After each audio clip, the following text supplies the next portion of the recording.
Hey guys, and welcome back to this channel. In this video, I'll be showing you guys how you can create a quiz on Quizizz. So go to Quizizz AI and you are going to either extract questions from worksheets, documents, videos, or websites. I'll just create questions from a topic here. I want the topic to be, I guess, capital cities. Numbers of questions 5. I'll do 5th grade geography and I'll also continue. I'll do capitals of, let's do world capitals, and then let's generate quiz.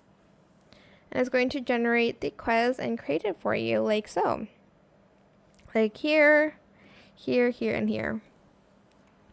And that is it for this video. I hope it was helpful for you guys. Once you're done, just publish it and share it with your students or whatever.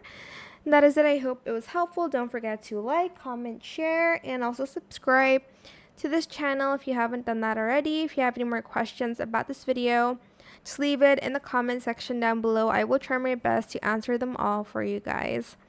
And if you found this video helpful, please click the thanks button as well. That is it. Thank you so much for watching. Bye.